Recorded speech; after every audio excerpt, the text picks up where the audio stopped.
Make sure if you don't have it yet, probably have I know Sharon sent the Webfire link, but probably maybe have like a stealth link too, just in case guys ask. Okay, you mean the order link for stealth? Yeah. Yeah, Sharon has that. Okay. All right. Yep. And we'll go live in 3, 2, 1. The broadcast is now starting. All attendees are in listen-only mode. Hey everyone, it is Brian Kaz here, joined by my friend and business partner Sean Casey. We have another exciting call for you today for the Webfire Wednesday webinar. And actually we have a lot of stuff condensed down into this one call right here. So there'll be lots of good info. First, I'll talk about kind of a cool way to, covertly use Webfire to sell basically anything. Specifically, like services or high-end products work really well with this method, but you can apply it to almost anything. So you'll see all sorts of different stuff about again how to sell covertly, as well as several different service examples that you could do. We'll also talk about how to turn your existing skills or hobbies or anything into a high-end service as well. And then we'll end the call with we'll do a website or a business analysis where we'll take a volunteer from you guys, and we'll not only analyze your site from both a marketing point of view as well as an SEO one, but we'll also talk about what kind of action plan or game plan you can do using Webfire and moving forward. So we can't do everyone then, because this would be like a 10-hour call then, but we'll do at least one analysis then, and then if you guys want next week, we can do some more as well, because it seems like people always love like the live website analysis, and I thought it'd be even cooler if we also included like a Webfire action plan on top of that too. So next week we'll try to fit some more in. And yeah, so without further adu, we can get this show on the road.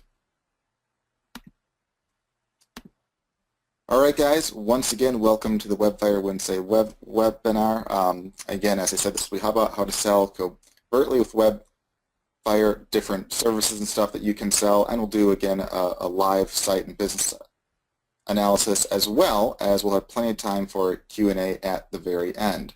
And as always, we'll have a cash giveaway as well, so stay tuned for that, because at the end of the call, we'll give random cash to, or we'll give some cash to a random winner. So if you're brand new, welcome. I know there's a lot of new people on this call, but again, it's every Wednesday at 2 p.m. Eastern Time. We'll do either live training or we'll do like a Q&A, and it's all for, again, our Webfire users. And if you have any questions throughout the call as well, feel free to ask in the chat box, and either myself, Sean, or Sharon, depending upon who's not talking, will basically answer you in the chat, or at the very end of the call, I'll take several questions live as well. So we'll make sure to answer all of your questions. So if you have any questions, make sure to ask them there. All right, and as always, these trainings will either feature myself, Brian Kaz, Sean Casey, both of us at once, or occasionally a featured special guest if we think that their expertise would be of value to our members. In fact, we have, so far I think we have a guest lined up next month, which will show off some pretty cool stuff that you can do on Amazon and stuff like that, and just another way of getting traffic. But occasionally, every now and then, we'll have a guest lined up, but typically it's either just myself or Sean. Now, if you're registered here, or you're here right now, you should get a reminder each week, so you don't forget. But if you can't make any of the calls, or if you can't make one, we do record these, so they will be in the members area, usually within about a day of any of the calls being done, and they'll be under the training tab on the left side navigation bar. So you click on training, and then you'll see a separate link for the Wednesday webinars, and you click that and you'll see the titles of all of them right there. Now it does usually take about a day for the new ones to show up, because we have to, render the video and upload it and all that right there. So, usually by the next day or sooner, you'll see the replays up. Now you want to use these calls as an opportunity to ask, any kind of questions you have, to get even more training, and by questions I mean like strategy type questions. If you have a question like, I lost my password, or like anything like that, that's much, much better to write support, because they can deal with you far, far faster than I can on a live call like this. You can also get feedback on anything you're doing, or you can also make suggestions on what else you'd like to see or be trained on. If there's a certain topic that's of interest to you, just ask us, and we can, if we can't address it right then on that same call, we'll try to address it on a future call for you. So again, any topics that you'd like to hear about, feel free to ask.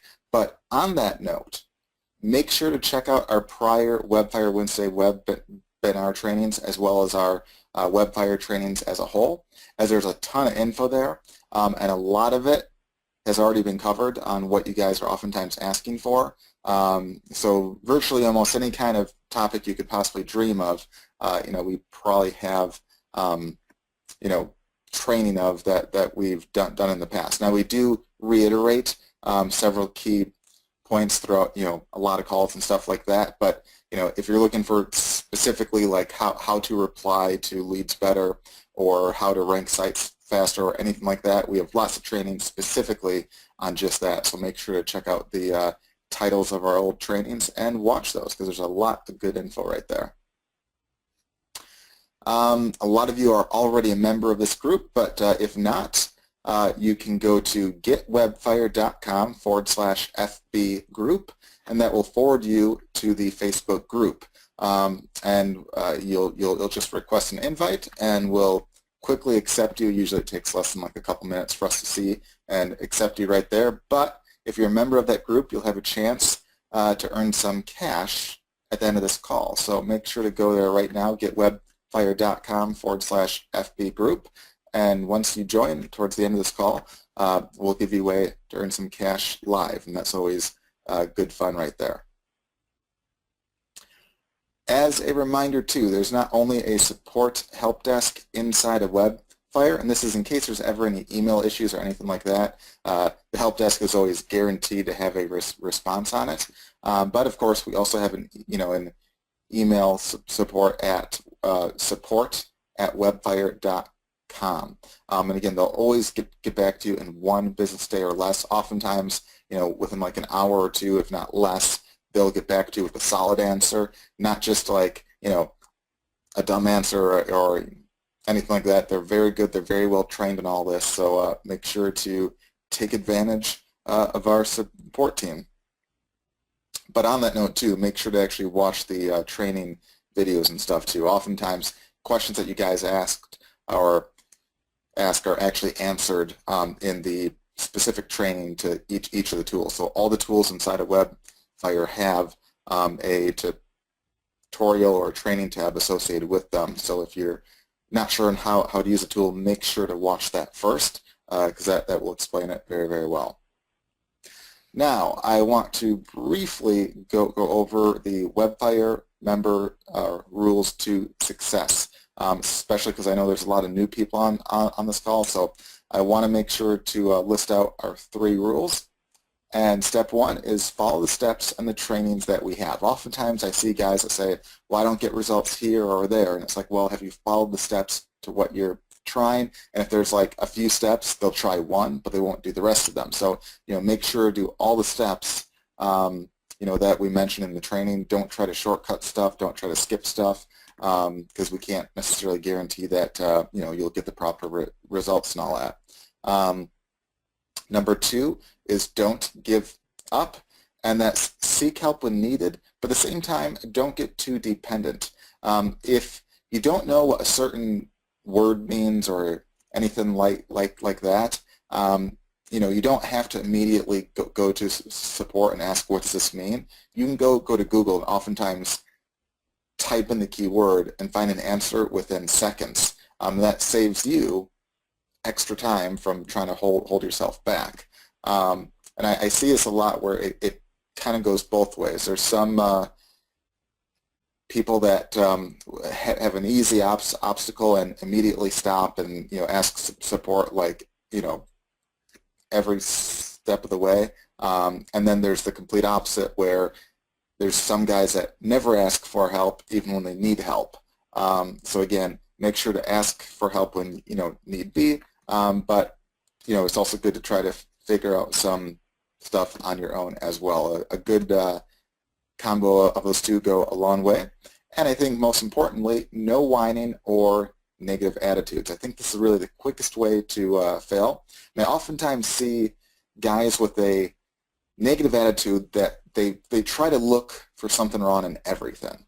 Like you could give them a $20 bill and they'll say, instead of basically being like, oh man, I just got a free $20 bill, they'll say, oh man, this bill's kind of crinkly and it's a little dirty. It's like, they try to look for anything negative on anything. That's really the quickest way to fail, because if you're trying to start a business online or you have an existing one and you're trying to improve it, you will naturally fail some along the way, and that's perfectly okay. Everyone does.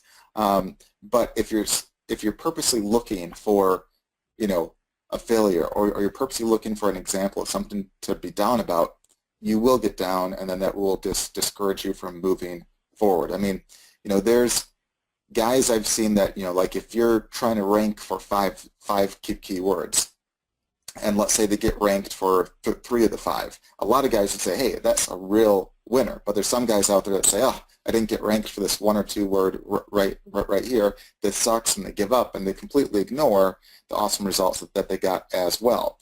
Or if they write a bunch of leads and get some response but they don't make a sale, they get immediately down. Well, but it's like, whoa, if you got a response back, that's a good thing. That means that you're engaging those prospects, but for whatever reason they didn't buy. So maybe you should look into possibly tweaking your offer a bit, or trying to see why they didn't buy, and view that as a mini success in its own, and try to fix and improve upon there. So you will naturally, all of us, will fail along the way. But if you have a negative attitude, or you're purposely looking for something to hold you back, or purposely looking for something to be down about, you'll be stuck there. So try not to do that.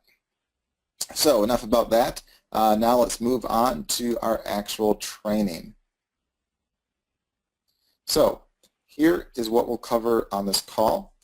First, we'll talk about how to covertly sell using Webfire. This is a tactic that I think is kind of cool, and the reason why I made this call on this right here is Sean and I recently were at an event in the UK, and there were several people that I talked to there that had like either a cool skill or hobby or service or knowledge that they could turn into a service, but I didn't see them selling the best way that they could, and I saw them making lots of mistakes in terms of their price points were too low, they didn't really sell well, or they didn't get much of a response back. And I want to kind of give an example of how you can sell high-end services and stuff in a very covert way.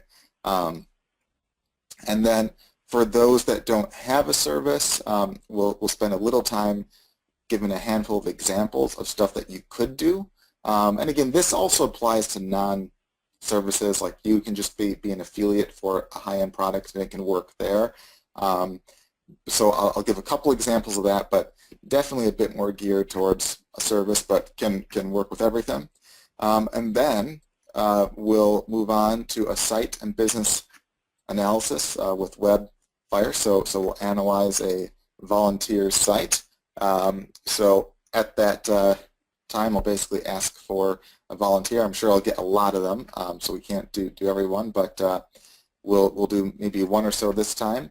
And then on a near future call, we'll try to have a call devoted to mostly just that, because that seems to be a very popular thing that a lot of you enjoy a lot. And then, of course, we'll have the Q&A, so if you have any questions, you can ask it then. Or if you want to ask it now, Sean or Sharon will type back an answer in the chat, and at the very end of the call, at that time, I'll take some questions live as well here. And then we'll do the cash giveaway as well, where someone here will win $100 today on the spot. But again, to win that, you have to be a member of the free Webfire group on Facebook, which again, you can go to getwebfire.com/FB group, and it will forward you to that group right there that you can join from Facebook.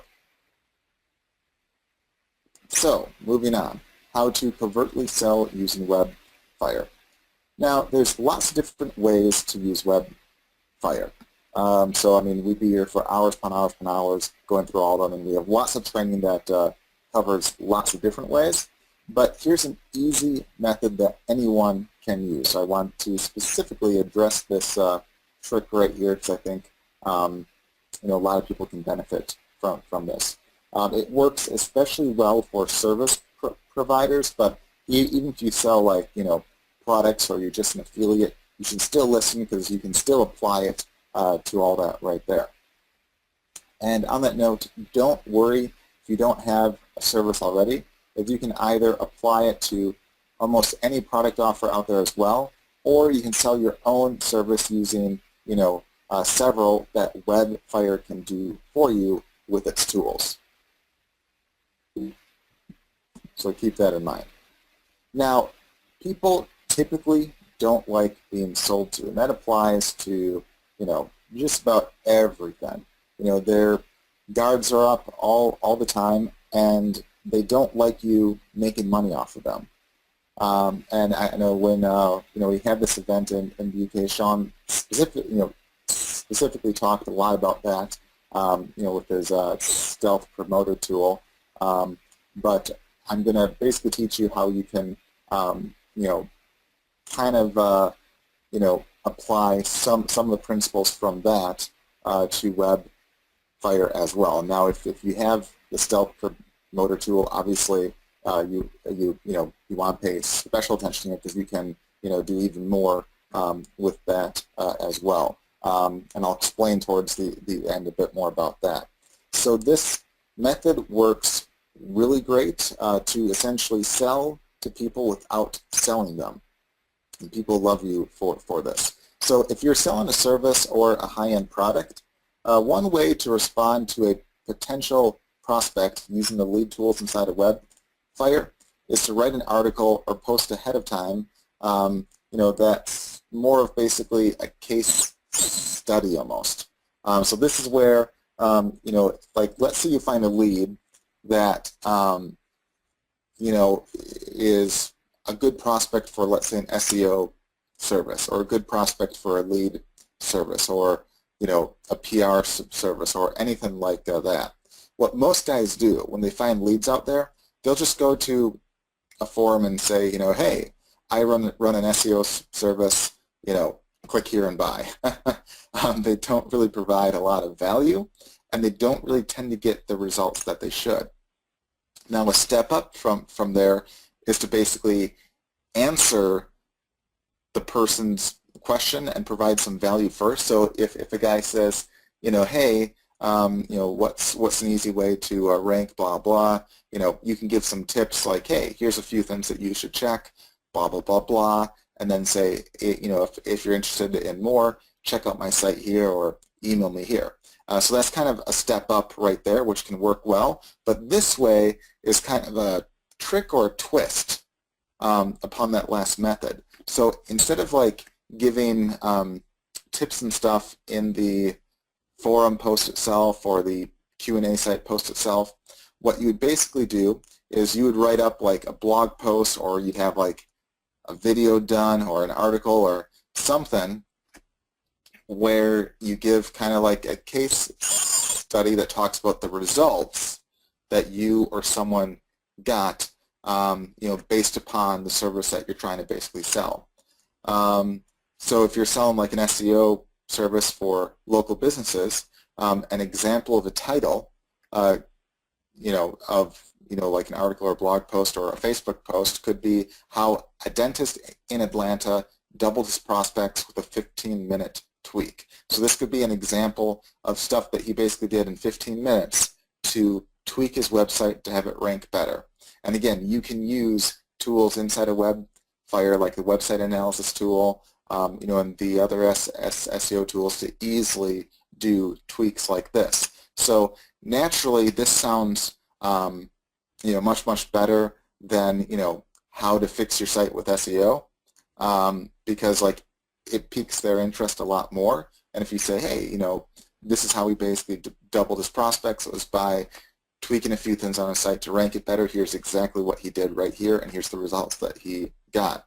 Or if you were trying to sell like a lead service, you could have like a title or like a blog post on how a chiropractor was able to get 27 new leads in 1 week. That's obviously a very enticing offer. So if you had, let's say, like a lead service for chiropractors, this would be a very awesome post that a lot of guys would read. Now, you could use like the social media tool inside of Webfire to make a handful of posts like this and just post it, on your Facebook page or your Twitter page or, stuff like that, and get a lot of interest from a lot of prospects. Or you can go out there to forums, blogs, Q&A sites and stuff and mention these kinds of articles as an example. And these kinds of links and titles, really pique a lot of interest, and they get guys to click through. Another example is, how we got a site ranked with 3 simple tweaks in under a day. Or if you have a product like a massage chair, you could say how, whatever kind of massage chair helped fix my back issues with this one simple feature. That sounds much better than why this massage chair is great or anything like that. So if someone has back issues and you're trying to help those guys and target them, having like an article or a title like this can be very appealing to them. And you're not trying to do like a hardcore close or like a hardcore pitch or anything like that. I'll talk about that in just a bit. Or another example could be how I found a $10,000 lead online in 5 minutes. I know a lot of you are saying, well, what if we don't have, a current example or anything like that? Well, you kind of can get one very easily. So, for instance, with the last one, how I found a 10K lead online in 5 minutes, that could be you found a lead that online was saying, hey, I'm looking to buy such and such thing, which could be something that sells for 10 grand. In that case, you found, a 10K lead very quickly and easily online, and you can turn that into a story about, how or where, there's people online that basically talk and ask about,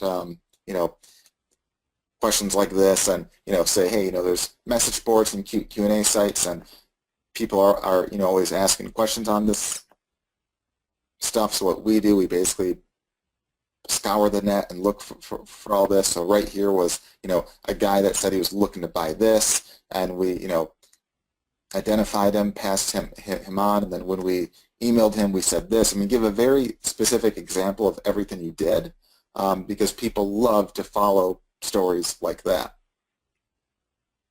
Then you want to write up an example of how that was basically done, and don't hold back. So if you get like a site ranked fast, or if you, let's say, find a bunch of leads of people that have back pain or anything like that, kind of write up how you basically helped them or how you basically did that. Or like let's say you're a tennis instructor, okay, or a basketball instructor, or anything like that, or a golf pro. For the tennis example, you could say how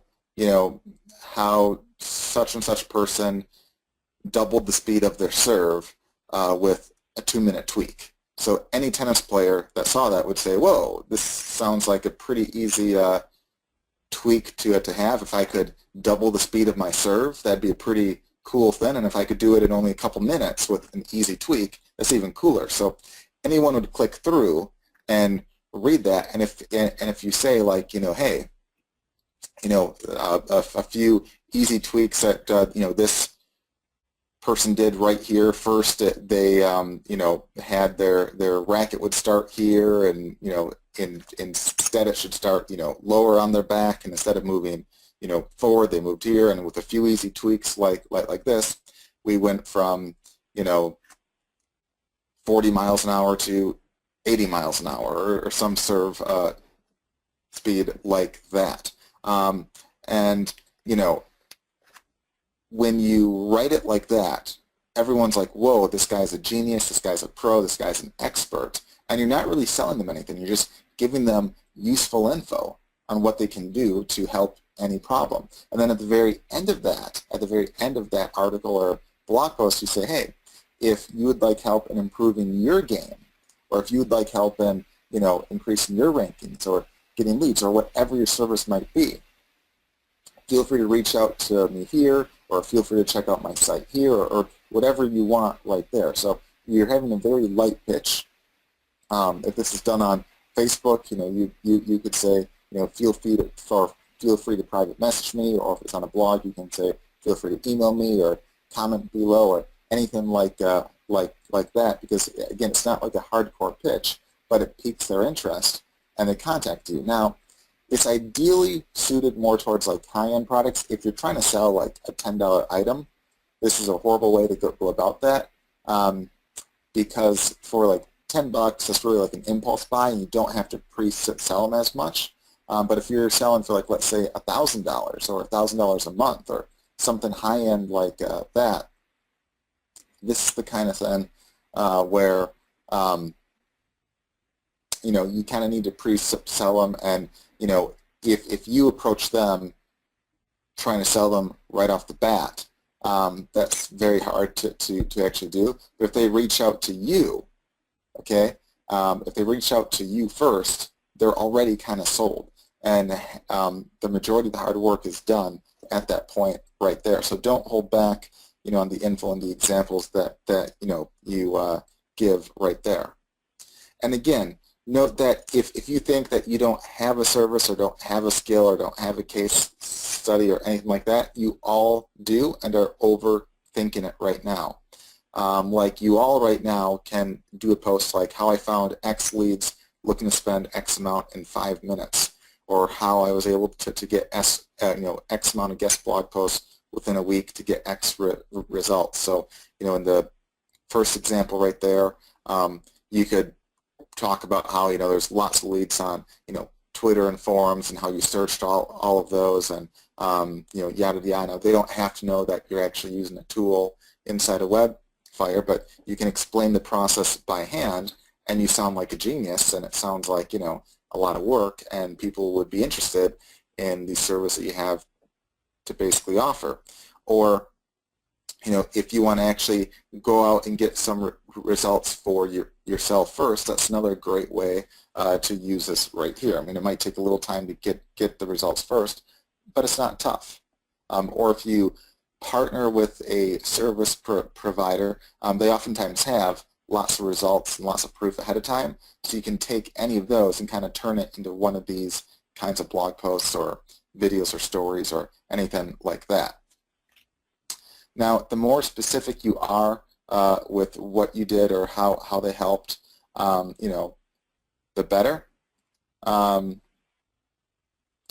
then, of course, at the end of the blog post or the article or the video or even just the forum post or the Facebook post, you can say something like, if you're interested in seeing how I could help you get similar results, reach out to me by, and then, email or private message or whatever you want right there.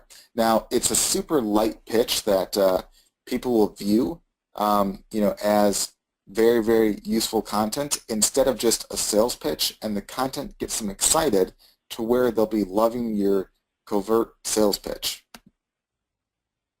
Then you simply go out there and find leads using tools inside of Webfire like the real-time lead finder, the rank lead finder, the Q&A lead finder, tweet lead finder, and so forth. I mean, there's tons and tons and tons of leads that need all sorts of help. And if you target the guys that you can help and mention, the posts that you have mentioned, the case studies and examples and all that, you can get a lot of leads. And, even right now, today, again, there's tons and tons of leads out there for just about anything that you could think of. And then basically answer them by replying with the useful examples of what they might be interested in. For example, if they're asking how to rank, you could say something like, here's a useful blog post on how one guy got ranked with 3 quick changes on his site. That's providing value, and when they go to that site and see that there's not like a sales pitch there, see that it's actual useful content, an actual example, they'll love that and they'll say, wow, that's really great, that's really useful info. But guess what? 9 out of 10 times, or at least an extremely high amount of time, people don't want to do the work themselves. They'd rather have someone do it for them. They'd rather have it be hands-free. So if you say, hey, if you'd like to get, or if you'd like help in getting similar results for you, feel free to reach out to me here. It gets them to reach out to you, it gets them to contact you first, and at that point, they're partly already sold on the fact that you know what you're talking about because they saw the results that you got for either yourself or another person, and they basically decided that, hey, they need help too. And this is especially great for, again, high-end services and products and such too. Or, of course, you can also use tools like the guest blog finder or the video or content tools to make and distribute content that talks about your case studies or your examples. So like if you use the guest blog finder inside of Webfire, you can find tons and tons of blogs that accept guest blog posts, and they love example articles or case studies and stuff like this because people tend to love basically articles or blog posts like that. And it can get you a lot of free exposure, and you'll be viewed again as the expert in whatever niche you're in or whatever niche you partner with someone in. This can give you a ton of extra exposure, and again, it will make you look like an expert on it. And more importantly, people will love your content and want to buy from you instead of just feeling like they're being sold to. So naturally, I know some of you right now are saying, well, what if I don't have a service or a product or anything like that? Well, this works with nearly anything, especially services and especially higher end prices. And the reason why I say like higher end prices is just because it's more worthwhile. You don't want a guy to reach out to you if you're trying to sell, like a $10 item.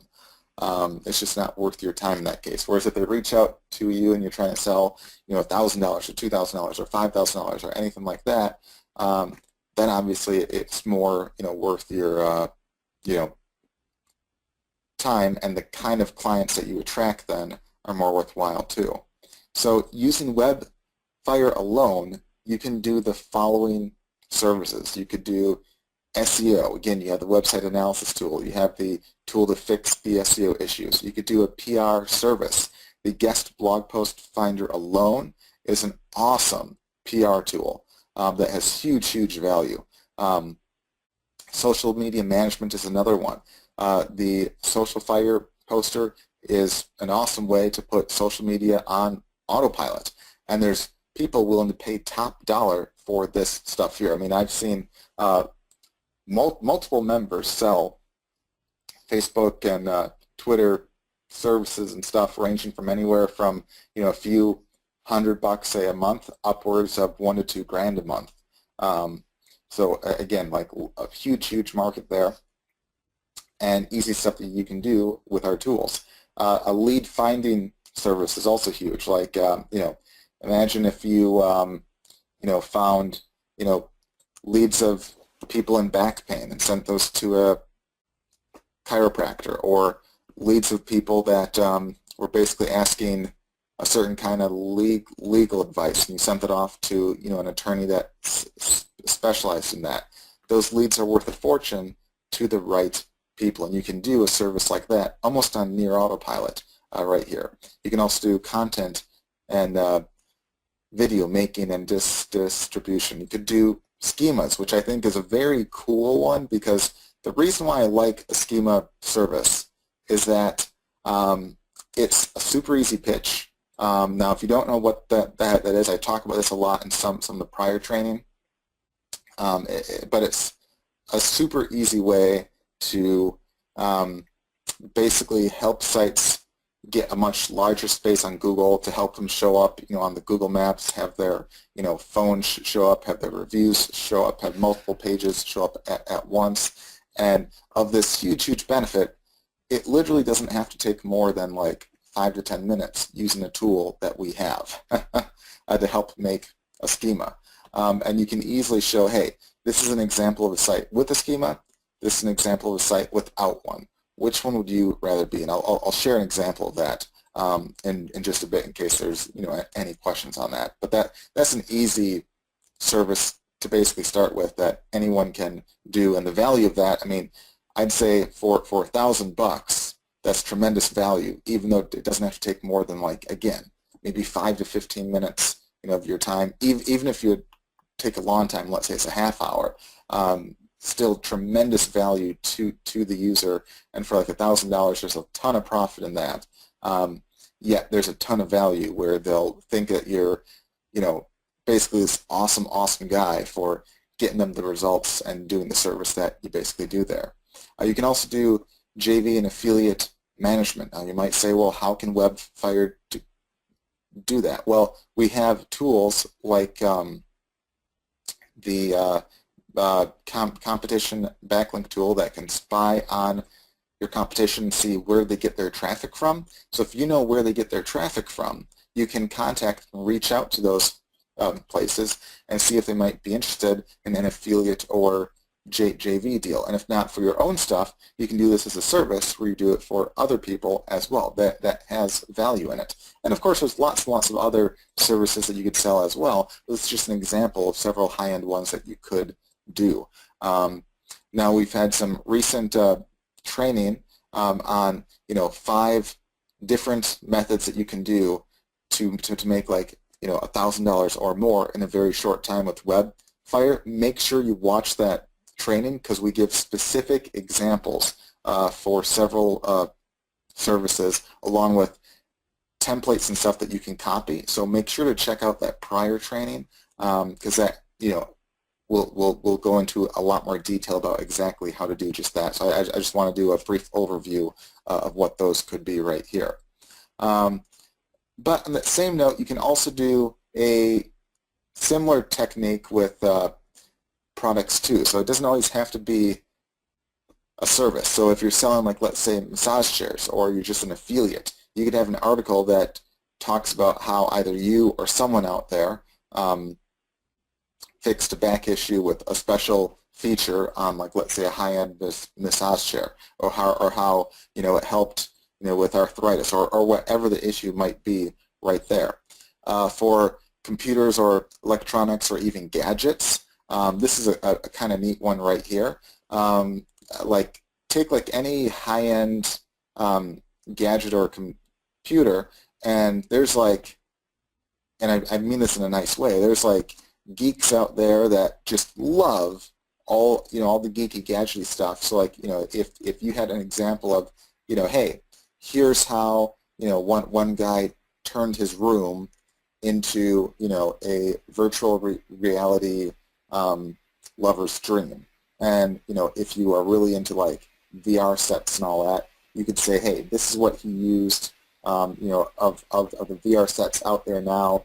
He got an Oculus Rift, and then he got this high-end desktop computer, and then he got these special wall mounts, and yada yada. And you basically say how he set his room up. Now you can even research to find an existing guy out there and see how he set his room up. But then what you can do to make money is that you can just be an affiliate and list all the products that this guy got and how he basically did it, and you can use your affiliate link. So if someone's like, whoa, that sounds really neat, it might be like an $8,000 setup in his room. But if you list out all those products and use your affiliate link, that has tremendous value.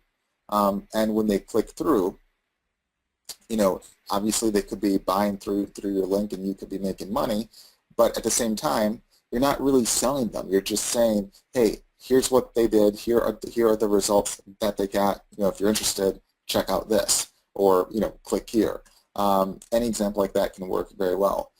Diamonds the same way. Like if you're just an affiliate for diamonds, you can have a site that says, hey, this is how so and so bought an $8,000 diamond for only $3,000. And anyone that's interested in buying a diamond would be interested in that, and then you basically can have an article on like what he looked for in a diamond, what color, what clarity, and all. I mean, if you spent maybe 20 minutes doing some research, you could be an expert in the diamond niche. That's exactly what I did years back. I mean, literally I spent probably like a half hour researching some stuff, and I knew more than probably 99.9% of people out there. And you could write like an article on all the stuff that he looks for and how he was able to find a diamond like this online from one of the large online retailers that you could get from a store for 2 to 3 times that price for a less quality diamond. And anyone that reads like an article like that would be like, whoa, this is really neat. And then at the end, you can give them tips on where they can buy just that. So again, you can apply the exact same thing to a product or just as an affiliate instead of a service. But the key in both cases is to, again, provide value in the post and give like a case study or an example of how someone got leads or got ranked or made more money or had a cool VR setup or anything like that. And that's an awesome way to promote and just get that link out there that's explaining that or giving the story out there, because it's a way where people have a massive interest without you having to actually sell them much at all. So on a similar note to that, many of you tend to have either existing services or skills that can help others. However, we find that a lot of people tend to basically underprice themselves too. So what I find is that a lot of you either don't think that you have a good enough skill, or you don't value the skills that you have. Like when I was at the conference over this week, and I talked to multiple people that would tell me certain skills or hobbies that they had, and my first thought was like, wow, that could be turned into a pretty awesome service that could be, that one could charge like $1,000+ for. And most of the people I talked to had like the mindset of charging like $50, and they were having a hard time with that. So any skill that you can, do, you want to focus on the results of your clients, not the program that you have or the skill that you have, but the results that you can help get, because that's where the money is basically at.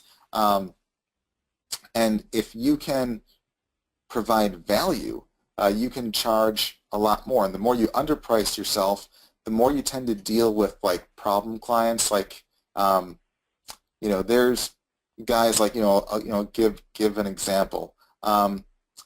If you, and we'll do like a non-web example, like let's say, the tennis example. If you have a guy that spends $50 on, like, let's say an ebook, and he's trying to improve the speed of his serve, and he goes from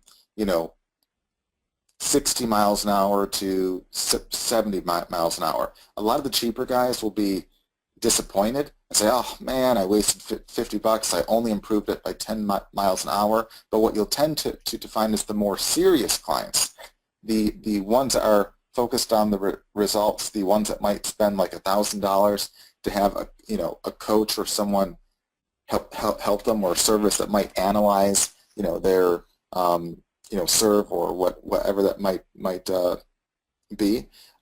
If you do just a little help like that, and you increase their speed by 20%, a lot of those guys say, holy crap, this is really awesome. This helped a lot, and they'll love you for that. Whereas the same guy that spent like $50 on a book might be disappointed and demand more and more of you. So, don't underprice yourself, especially with a service or especially with anything that actually requires, a lot more work on your hand. But using a setup like what you just learned about allows your service to look like a premium one, where again you can focus on results instead of the service or product itself, which is the key. If you can focus on the results that people get with your service or with your product, that's where you can charge a lot more. And keep in mind, and this is very important too, the more done-for-you type of services, the more you can typically charge. And the better targeting you do, where you target prospects that you can ideally help better, instead of scrounging from the bottom of the barrel, the better you'll do and the more you can charge and make at the same time, and the more results that you can get. So, if you target guys better, with the lead tools or on Facebook or anything like that, the more they'll appreciate the kind of blog posts or the kind of videos or the kind of stories that we're basically talking about right here, and the more you can charge for that, and the better results you'll get at the same time. So what you should do right now is you should brainstorm some skills that you either have or have access to within Webfire right now. So just try to brainstorm a handful of skills. I don't care what it is, and see how much done for you can make them, and who could benefit the most from it as well. So try to, at some point today, spend like maybe just 10 minutes trying to think, hey, what services can I do? Whether it's ones that you have currently, or ones that you can do with Webfire. Say, hey, what skills or services do I have or could have that I could turn into a high-end offering? And I think it might open you up to a lot of opportunities out there. So with that, guys, what we'll do right now is I'm just going to pause the screen, and we'll do a live site or business analysis, as well as give the game plan of what we do inside of Webfire to help. So with that, guys, if you would like to be considered for the live site analysis, we'll do like one this time, but on a future call, so either next week or the week after, we'll have a hands-on call where we'll be inside of Webfire, and we'll show off how, like a lot more of how a certain kind of business can basically benefit from this. We'll make it more hands-on like that, so we'll take a couple or a few volunteers next time, but for this time, just write out some websites or URLs that you have, and maybe write write the URL and briefly just write like a sentence about what the website's on, just so I have like an idea. Like if you sell alternative medicine, say that. If you sell coaching on how to improve golf, say that, or whatever that might be. All right.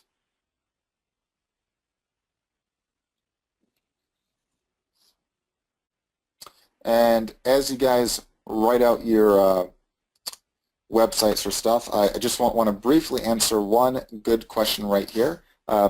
Francis, and we'll have plenty of time at the end for more questions, but I just saw this one, thought it was a good one.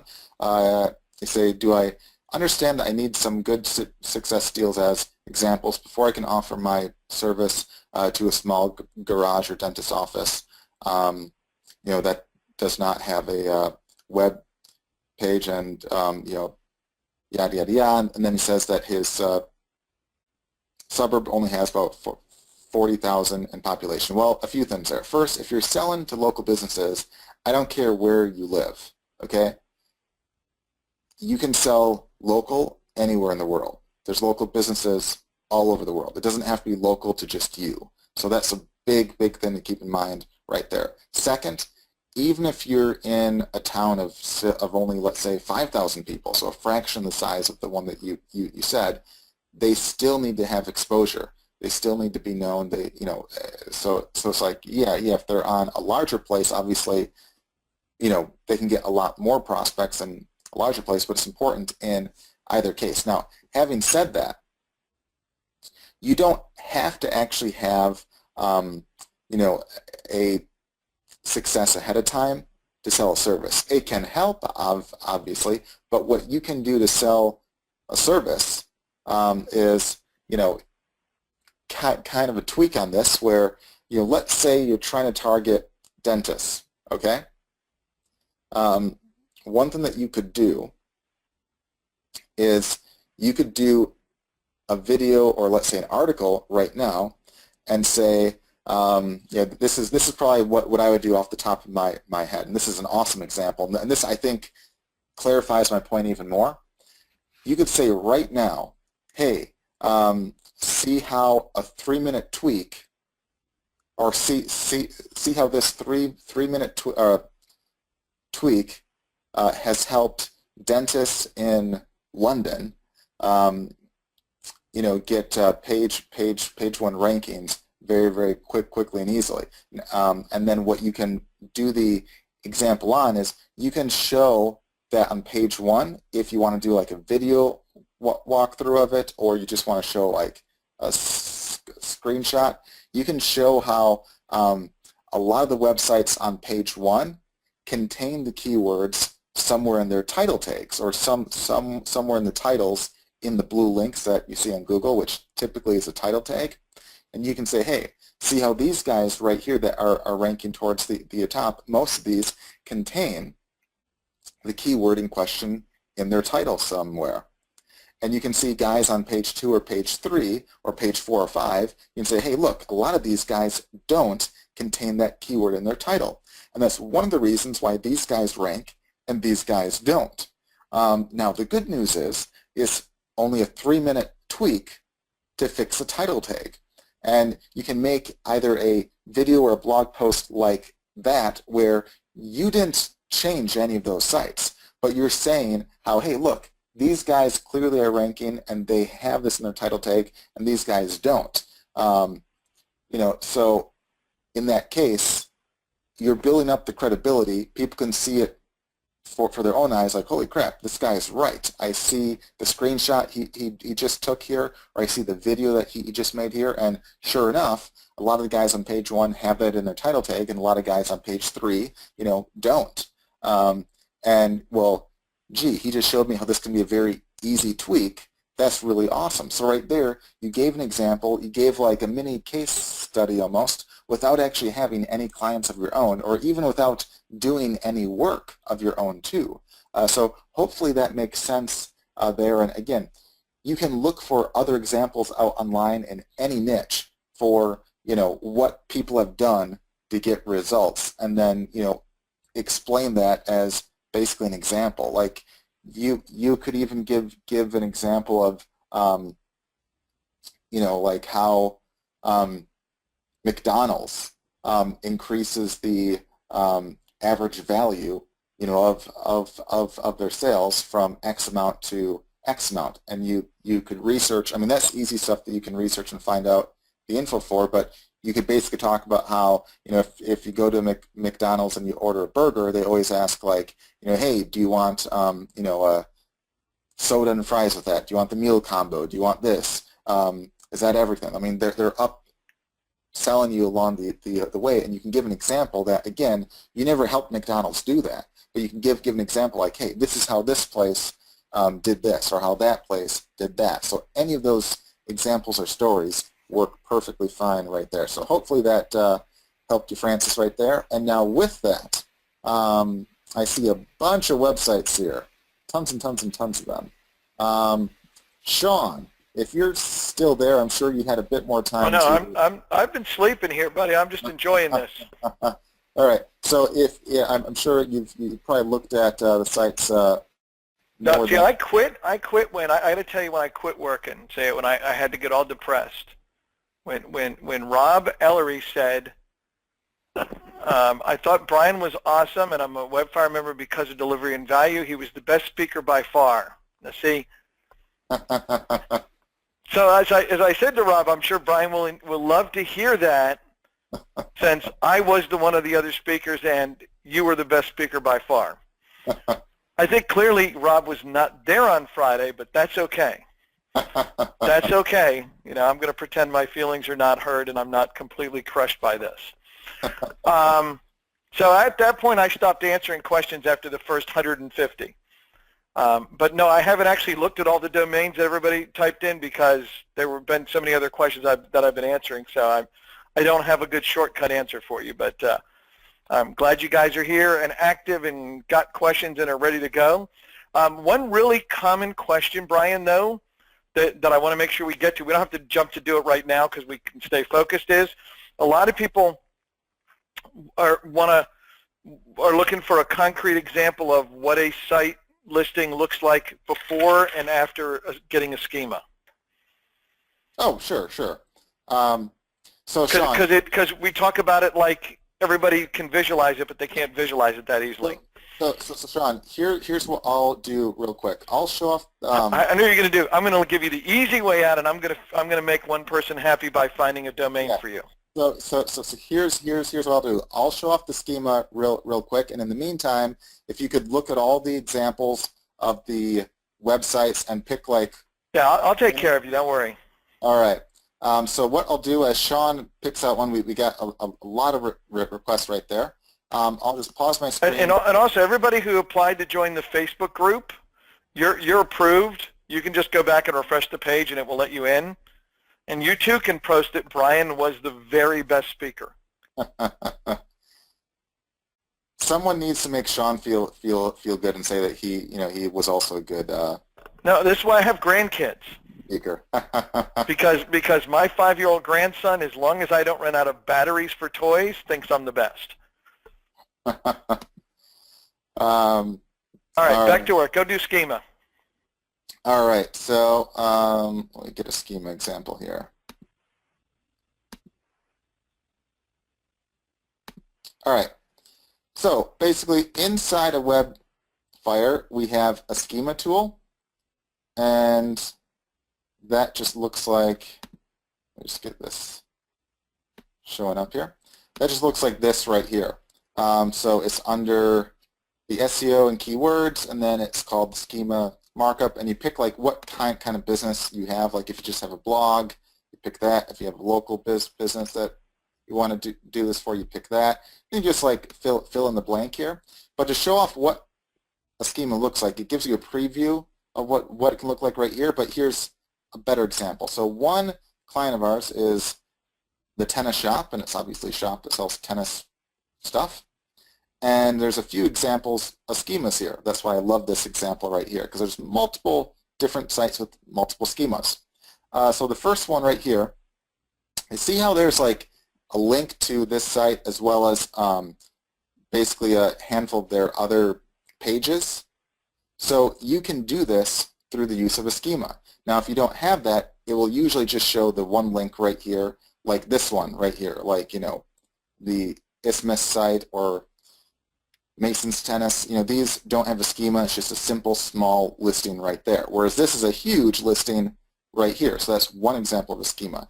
Another one is to have like a star rating, like right here. That is a schema, as well as to have like a phone number listed and all that. That's also a schema, as well as this entire thing on the right side where you see the map, you see the picture of the store, you see the reviews, the address, the phone number, the hours that they're open, the reviews, their social media accounts, you see that they're on Twitter. That's also done through a schema. Now, if you don't have a schema, sometimes Google will attempt to make a basic one, but if you have one, you're almost guaranteed to show up like this. Now, guys, I have a question for you. Does anyone on this call not see the value of having a schema? I mean, do you really think like this Mason's Tennis is better off or the same as this guy right here from the tennis shop that owns that entire chunk right there and the entire right side. Obviously not. And again, even if you're not a local business, if you have like an affiliate review site, imagine having stars. Or if you have like an e-commerce site, imagine having your products listed or your inventory listed or anything like that. That's huge right there. So the way to sell this is to say, hey, would you rather be this guy with this entire right side and this whole top right here, or this small guy right here? Any business owner that sees that would say, well, gee, I'd rather be this guy right here. And you say, okay, great. I can do that for you. All you have to do is answer a couple questions for me, and I can make you one pronto and make sure that you get ranked and exposure there. And they're like, okay, great. And they're expecting this to be like super expensive. And if you say, hey, it's only $1,000, they'd be, man, this guy's crazy, because obviously they need this. Especially imagine if they're like a restaurant or anything like that. They need to have the number there. They need to have the hours. They need to have, they need to have all that listed and exposed, and you can help them do that. And the cool part right here is the questions that you can ask them are all like right here. Like you just fill in their address, their phone, their hours, and all that. Easy stuff. And then you just click Create Code, and then you paste that code in on their site, and then you test it to make sure that it shows up fine on their site, and that's that. If they're a blog, super easy. Yeah, there's even less info that you have to post right there. And again, that's all super easy.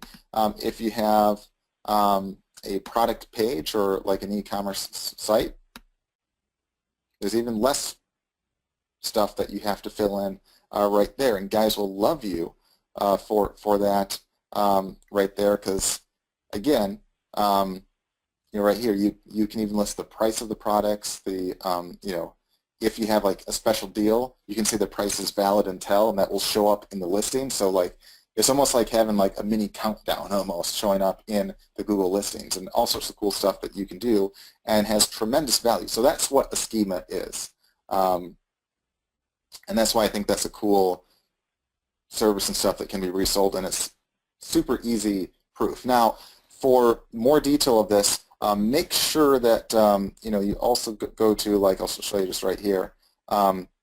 If you go to our training tab, click that. You'll see we have lots of training, but if you go to the Wednesday training,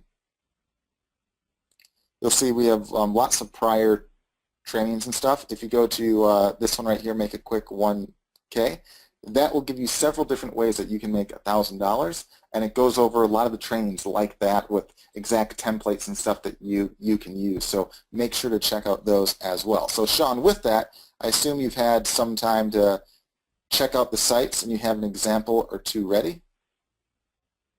I got tons of stuff ready for you. Well, pick I one. have so much stuff ready for you that you won't be able to handle it. All right. How many days do we have? I know. No, see, I'm scaring Brian now. Okay. Yeah. Let's like to start with, and then we can always do. Okay. Here, I'm gonna pop this to you in. Hang on. Actually, I'm just gonna send it to the whole audience because everybody can go see this site.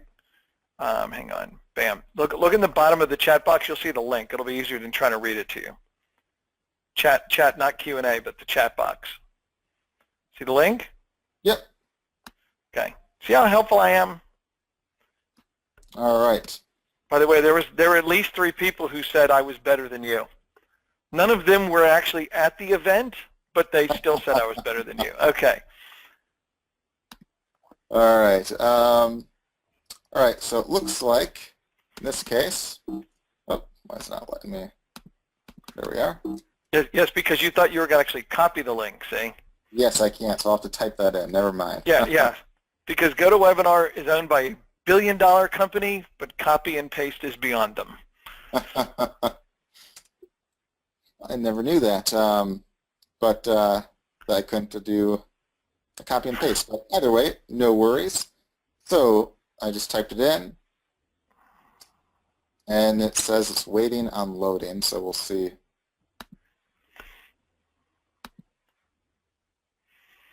Is the site actually live for you, Sean? Or is it down on your end too? Well, it was there a second ago because I'm looking at it. All right, well, it's not loading for me. I'll try to refresh that. Yeah, that's fascinating. Okay, hang on. I will refresh the page if for some reason that server went down. So the first tip is to make sure you have a site that loads. Yeah, because I can tell you the headline is Shante Hall Carter MBA EA. All right, so this is loading really slow here, so I wonder if you just had a server issue there or what.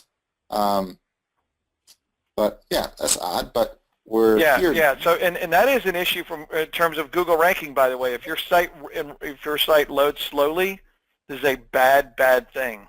Google does not like this. And if you see here on the lower right, it still says waiting. Up, it just stopped. So that took quite a long time to load.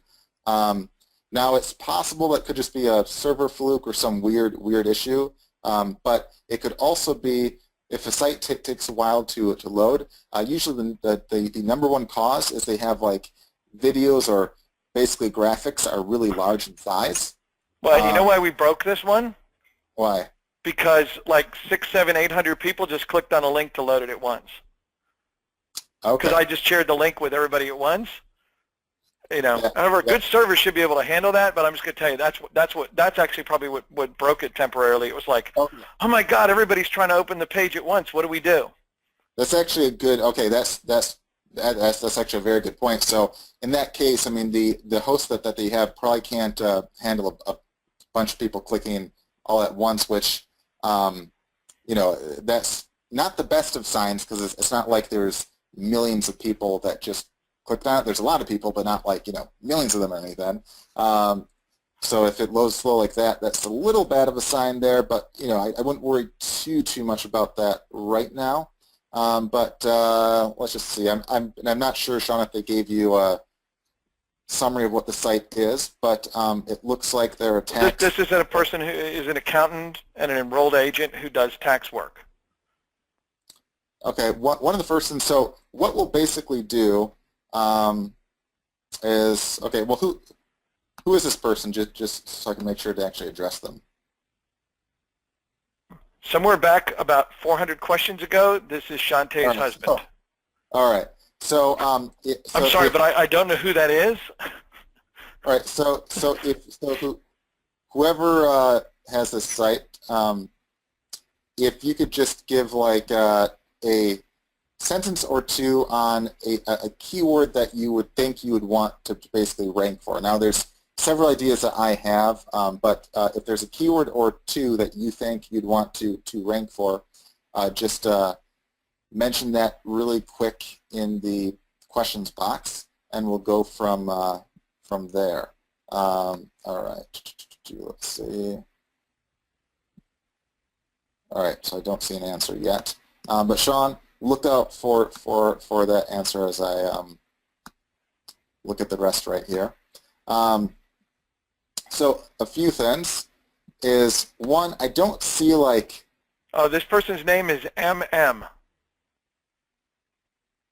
Like the candy? That would be M&M. Or like the but rapper? They said that their focus is IRS representation. That's the key word.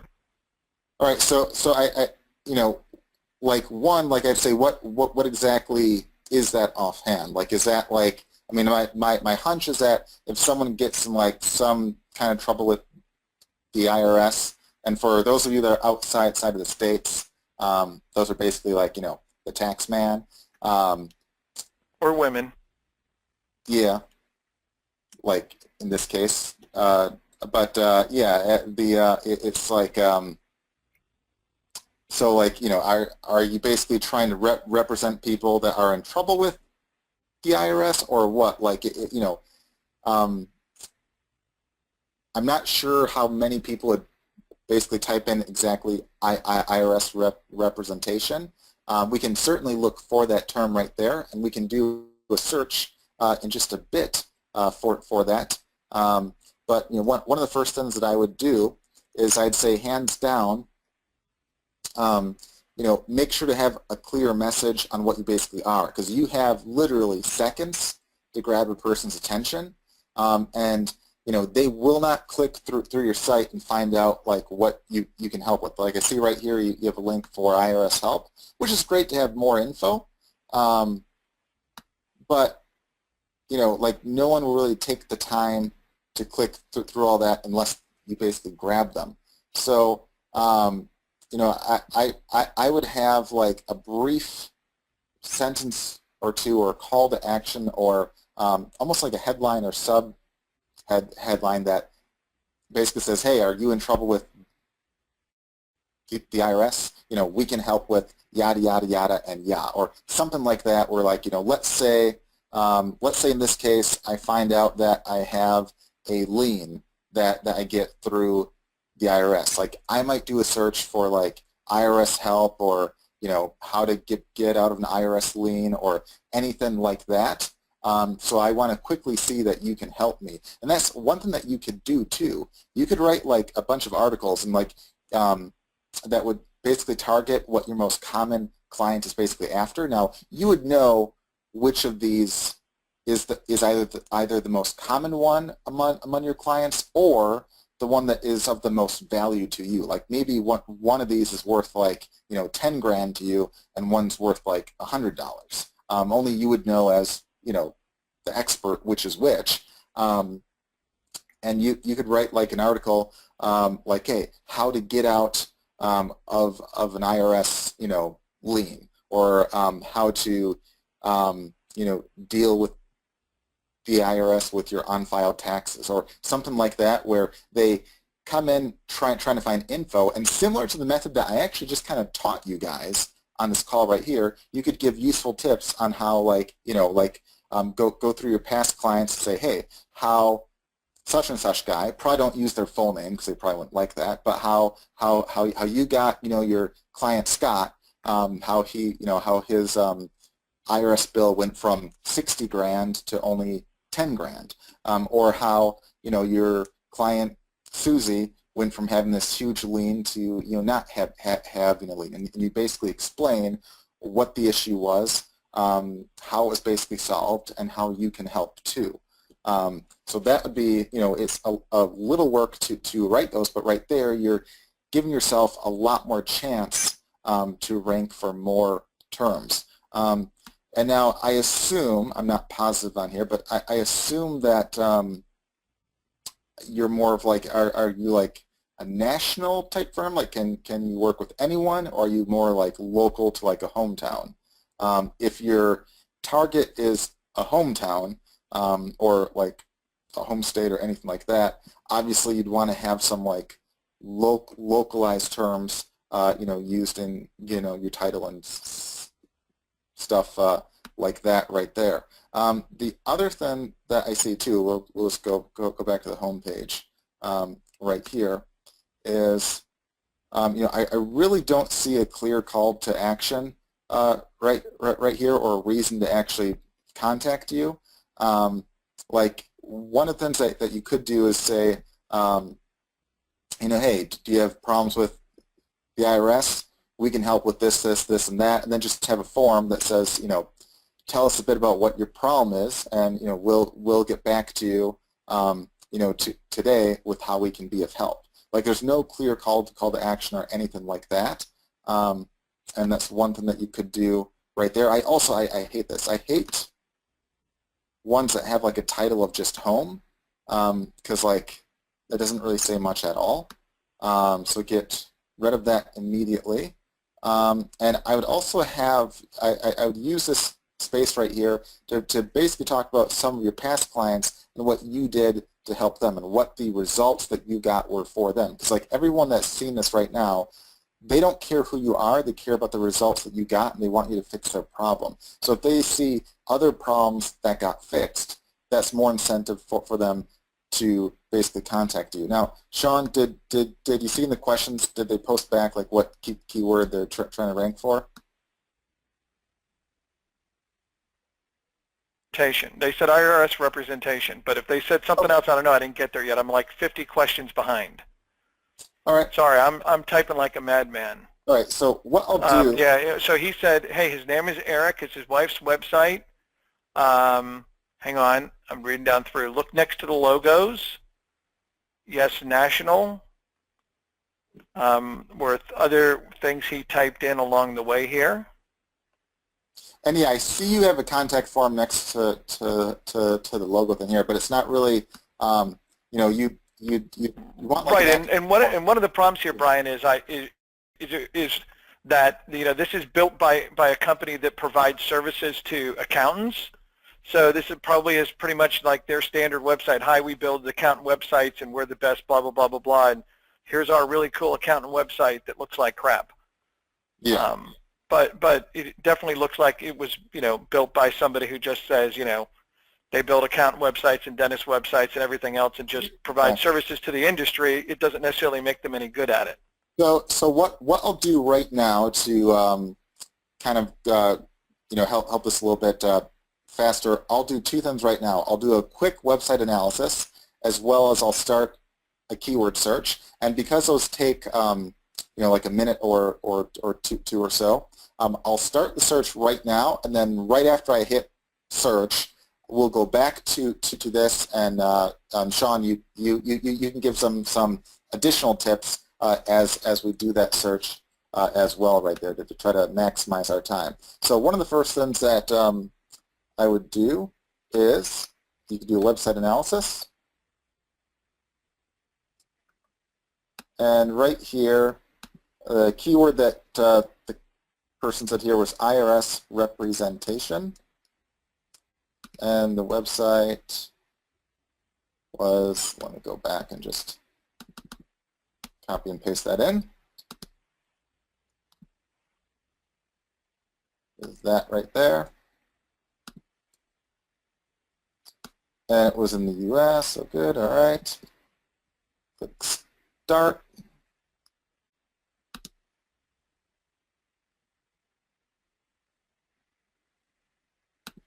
And then the second thing that I'll do, so as it does that, I'll just pull up the keyword tool in a second right here.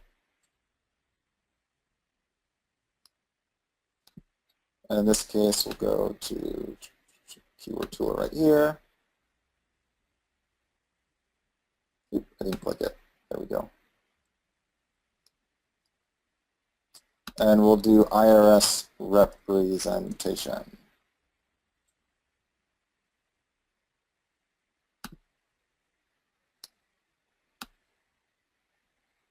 All right, so as it does that, we'll go back to right here, Sean. So if there's any tips or stuff that you see as well, you can say those as I check the results that we can switch to right after. Sure. Well, I agree with everything that you said. You know, the biggest thing is that you've got to decide what you want to be. No matter what you guys are selling, it could be bicycles, could be basketballs, it can be, you know, personal representation in front of the IRS or tax services or whatever, is you have to decide what you want to be. Number one, on the homepage of your website. So if you want to be, you know, the tax person, that's great. If you want to be the accounting person, that's great. But you got to pick the main one for the main page of your website that somebody gets to. However, it's not the only thing that you have to do. Now, I know a lot of you guys, we have a lot of new members, so I want you to get this key thought in your brain, okay? Because the internet works differently in terms of people finding websites than you think it does. Because in your brain you think, wow, I'm trying to rank my website in Google or my client's websites in Google. But that's only partially correct. The way you need to retrain your brain is to think, I'm trying to rank this web page in Google. Because websites have multiple web pages. That means that for Shantae, we could be ranking her for multiple pages on her websites focused on multiple different topics, such as, and I would, contrary, you know, I'm sorry, I forgot the gentleman's name already, because I've seriously, you guys have questions that are just blowing me away here. But Shantae's husband was saying, you know, we want to represent people nationally, which is great, but most people are going to search for services for an accountant or IRS representation mostly on a local basis. Okay, they're not going to generally go into Google and type, I want somebody who does national representation for an IRS issue, because if they were searching for that, it's probably a really big company, and your one-person band office is not going to excite them anyway. Okay. On the other hand, let's see where she's located, because I think she's located in Texas, but I don't actually know that. If I remember correctly, somewhere down here. Let's see. Please contact. I could go for more information. Okay, we're in Phoenix, Arizona, which is exactly why you don't ask me where they're located. Okay, so people in Phoenix who get a letter from the IRS that say anything, or they didn't pay their taxes or file a tax return or whatever, right? Let's say just stick on the tax problem issue itself, are much more likely to search for Phoenix, Tucson, Scottsdale area representation terms than they are to be nationally. It's also much easier to rank locally than nationally, and a lot of your clients are going to want to come in your office, and so you want to, as a local business provider, take over Phoenix before you take over all of the entire United States of America. Okay, so you can focus on Phoenix, Scottsdale, Tucson, and other related municipalities that are around the Phoenix area, and you can create web pages, not focused on the entire website, but web pages that focus on specific things of people looking for help. So then you go use the keyword tool and you find all the terms that people use for local, for when they get IRS stuff, okay? Because you're going to have people that be like, IRS tax lien, federal tax lien, or that say, audit letter, getting audited, past due taxes, can't pay tax bill, right? All that kind of stuff. And then we have a local keyword tool that you can actually use along by putting municipality names in that will give you the whole list of keywords that you can go target to rank for. So that you can have a website with pages like, IRS enrolled agent, Phoenix, Arizona, IRS enrolled agent, Tucson, Arizona, IRS enrolled agent, Scottsdale, Arizona, etc. Tax lien, Phoenix, Arizona, tax lien help, tax lien accountant, tax lien enrolled agent, right? All these are different terms people would use, and you can develop web pages for all of them. Now, you may say to yourselves, some of you like, well, why would anyone go to all that work? Well, it depends on how much a client is worth to you.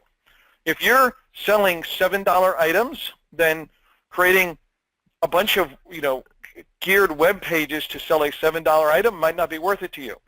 If your potential client is worth $5, $10, $15, $25,000, then you want to make a lot of web pages, right?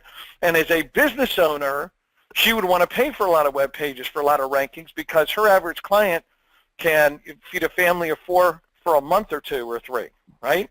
Yeah. Okay. So it all depends.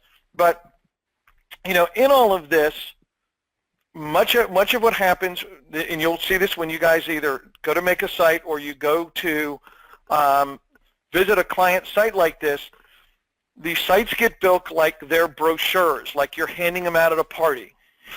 Okay. Oh, listen, hey, if you need tax help, I'm a tax person, and they give you this brochure. They don't give you any reason to contact them, any reason to follow up, no reason to get on a list, no newsletter sign up, nothing to engage the person. Because let's say I'm wandering around and I get up on this site, right?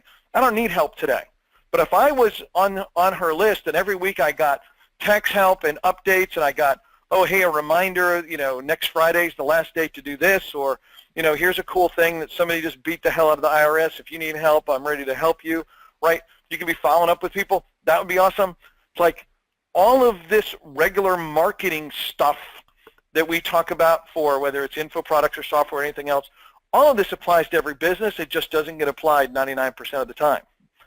Did I talk long enough, Brian, or do you want me to talk longer? It's all good. So talk long enough where the searches have been done for a while. That was the short answer.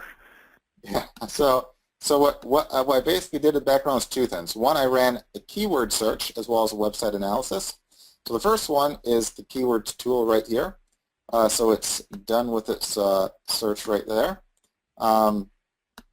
and we'll just go through the results real quick. So I typed in IRS representation, and we see right here that keyword itself is red. So it's a pretty competitive keyword. That doesn't mean you can't rank, like it's a score of 70. So that's not horrible, but there's also only about 210 searches a month. So that's really not a lot of searches. So not only is it competitive, but it's very small. Whereas some of the ones in green here have thousands of searches a month and are much easier to rank for. So that's one thing to keep in mind right there. Like here's one, IRS help, over 3,500, fairly open right there. IRS audit help, and all sorts of, free tax help, and here's one right here, IRS audit representation. Not a lot of traffic there, just like the keyword that you're trying to rank for, but a little easier to actually get ranked on. So if you really want to go for that, that's fine. But here's one I think like you'd be more likely to get a lot more traction is these specific problems like back taxes help and stuff like that, or like IRS lien help, or any kind of term like that would be more likely to probably help you out right there and actually get you worthwhile clients, because clients look for specific solutions to specific problems. If they're looking to get help with their back taxes, they won't probably search for IRS representation. They'll probably search for back taxes help or some kind of term like that. So that's one thing that you should do right there. The second thing is I did a site analysis, and you're only 60% optimized. Now ideally you want to be 80% or more, and we see right here the keyword in question, like it says right here, this is kind of a so-so keyword. If you had a good chance of ranking for it, if you were to target it, it'd be green. If you have a horrible chance, it'd be red. In this case, it's yellow, so it's saying, not the best of keywords, but not horrible at the same time. But it says right here, you don't have the keyword in your title, which is one of the most important things to getting ranked, especially for like the less competitive terms. If you're trying to rank for like weight loss, it's not necessarily as important to have that in like a title, but for most, I'd say for like 98 to 99% of niches or percent of keywords that aren't like super competitive, you want to have the keywords in your titles. And right now your title literally is home-SHC Tax Solutions, Phoenix, Arizona. So you told me that you had a national client base. I recall seeing in the chat box a person saying it was national. So if that was you, right now you're saying it's national, but your targeting says it's what? Phoenix, Arizona. So if I see that in your title you say Phoenix, Arizona, what do I think? I think you're only a local guy. I don't think you're national. So that's one. Now, if most of your clients come from Phoenix, great. But then on your site, it should reflect that too. The other thing too, get rid of home. I hate that because it's of zero help. The other thing right here, the title that you have is about tax preparation and your business name. So that looks like it has nothing to basically do with IRS help or IRS representation or all the stuff that you said you do. This has nothing to do with that. I mean, yes, it's a tax place, but all the keywords that you say are basically relevant, you don't mention here at all. So, at the very least, you could say, IRS problems, get help here with X, X, Y, and Z. Or have like the business name dash, get help with, X, Y, and Z and blah, blah, blah, or something that makes it a little more appealing. Because if someone's searching for your name, they'll probably find you because you have it here. But outside of that, I'm assuming most of your clients haven't heard about you to start with. So if that's the case, or at least you want to find more clients, if that's the case, try to target actual keywords that you want to actually rank for. Same with the description right here. Like this is a horrible description that you have right here. You say, welcome to our website. This website exists to provide potential clients with information concerning our firm and our unique no-pressure approach, yada yada. That says nothing about taxes or the IRS. Absolutely nothing. There's zero info on that. Imagine if you're about to buy a cookbook, and on the description of the cookbook on the back, it said, "Welcome to my book. This is a great book, and it's it's meant to provide clients with lots of information about what's inside my book." You'd say, well, this is BS. What's inside this book? Is it even about cooking? So that's luckily that's like an easy change, but huge then right there. You don't have any heading tags, and also this is the killer. You say you want to rank for IRS representation, but nowhere on your site, on the home page, do you even mention IRS representation. So it's kind of like saying, like then this is actually a true bit too. So ways back, we had a client that wanted to rank for weight loss tips for men. The entire site was on weight loss tips for women, but for some reason they wanted to also rank for weight loss tips for men, but nowhere on their site did it have a single tip or a single mention of men on it. So obviously, why in the hell would Google rank you for that term if you don't even use it on your site? Likewise here, if you don't use that anywhere on your site, why would they rank you for that term? They don't even know that you do IRS representation at this point. You have a site map, so that's good. You don't have a schema, which we basically talked about. The tech performance is okay. You have a bunch of pictures on your site, and they don't have alt tags on them. So that basically means, like, if you have a picture of like a tax accountant or like an IRS, then you can name the actual picture, like, help with the IRS audit or some term like that. And it can help your own rankings a bit right there. Off-page wise, you have 0 backlinks, but the same as the median, so it's not horrible, but obviously you'd want to get some backlinks right there. You're not mentioned, there's no social presence you have. Here's some additional keywords that you could try to, try to basically target right there as well. And let's go to the Advanced tab. So right here, again, this is all stuff that you can basically fix, and I won't be worried too much about that at the moment. But as far as your competition goes, again, right there, they do like essentially a better job of having backlinks and having the header tags and all that right there. So definitely see what you can do to fix up that stuff right there, especially this main thing like the title and all that. Now, what you can do is every web page that you have on your website, you can target with a different title. So if you have, like, let's say an article or a page on, how to get rid of like an IRS lien, you could target that exact phrase. In fact, that'd probably be an awesome phrase to actually target, how to get rid of an IRS tax lien. You could basically target that on your title and have a specific page about just that.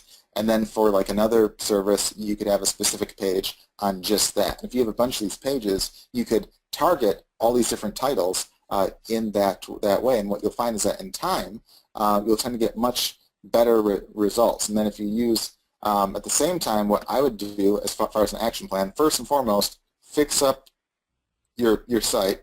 Second thing is, you could use the lead tools to find people that are having tax problems. You can search the lead tools right here. You can also do the tweet lead finder as well right there, and you could search for like how to get rid of it, an IRS tax lien or IRS tax audit. There's all sorts of terms that you could search for and find a lot of leads out there on. Like I'll just do, let's do a real-time one. We'll do IRS audit. Now I put this in quotes. Obviously there's a lot of leads that won't use them, they won't use those words side by side, but this will narrow it down a little bit.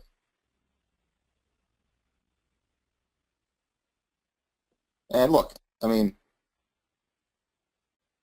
lots of talk about IRS audit. Now, you could kind of think through and say, okay, well, what terms would people use? What would they say? Not being in the tax field, I wouldn't know all the terms out there. But search for leads and stuff through that. You could also, with the real-time lead finder, you can find guys that are complaining about an audit and reach out to them as well. You could also use like the guest blog finder to find blogs that are about tax help and stuff like that, and your wife could reach out as perhaps a guest blogger there, and that's basically, that does two things. One, it makes her look like an expert and an authority, which can get her a lot more exposure and bring her a lot more clients. But two, it gets a lot of additional traffic and backlinks going from those blog posts to your site, which can help your rankings and all that as well. So it's a win-win in that case right there. She can also make content or videos and submit those to how to get out of like an IRS lien or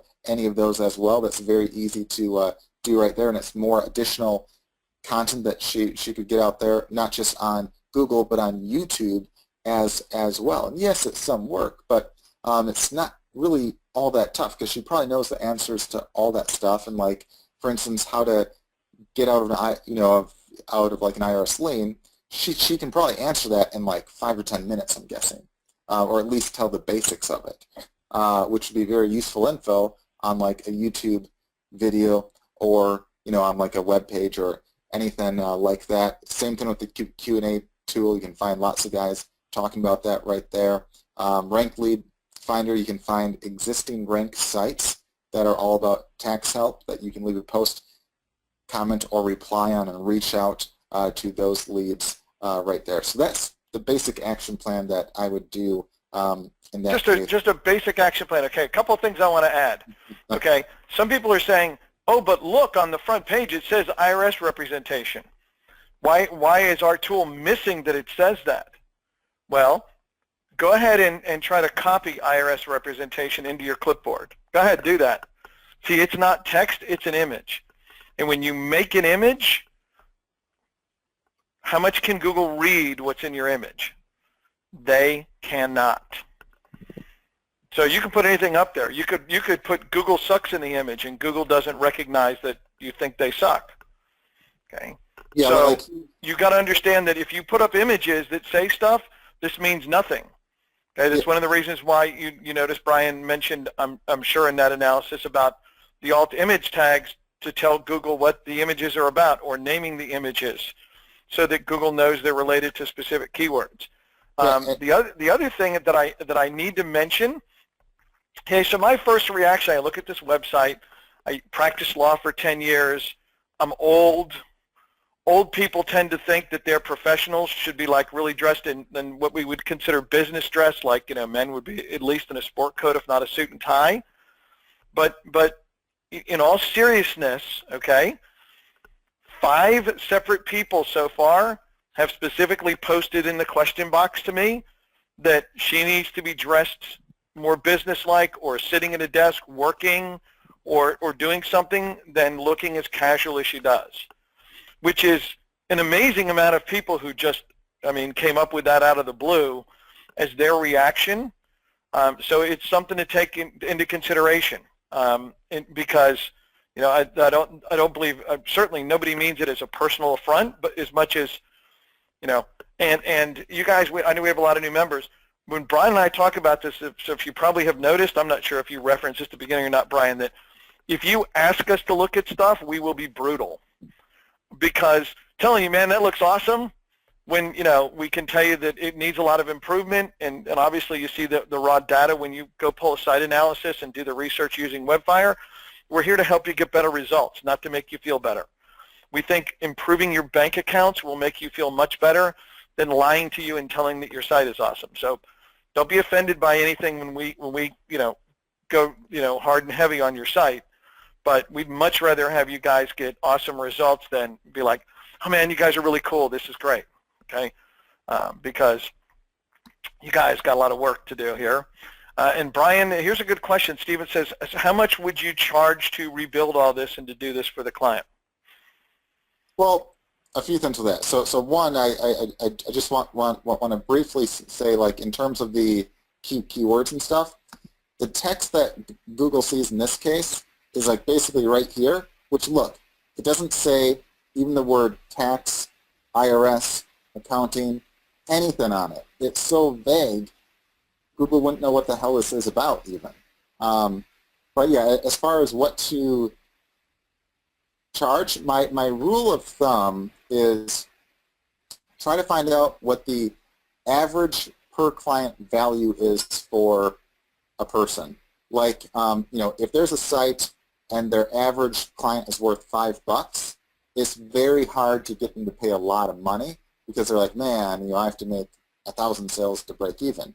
Whereas, I don't know what the average value of a client here is, but let's say that, the average client is worth $5,000. Now, I don't know if that's really high or really low, but it's irrelevant. But for right now, but let's just say that the average value of a client is $5,000. In that case, if you charged $5,000 to fix up a site to the client or the business owner, that could be a huge, huge value because in their eyes, they're like, man, if I just get one client at any point in time, I break even or make a profit. And that's over the course of like, a year, if not more. Whereas if they get a new client that month or even one new client a month or a few new clients a year, they make a huge ROI off of that right there. So I try to price it based upon like, how much value I think I could bring them, not based upon how much work it would take or, anything like that. Because the work for a client that's worth, that you could make $1 million for versus one that you could make like $1,000 for, the exact work is almost the exact same. But the value that you can bring to the table can be worth a lot more. But typically I would say don't waste time on a client that you can't charge more than like at least $1,000 or $2,000 for, because that definitely makes it seem like it's a lot more worthwhile, and you're not trading time for money at that point.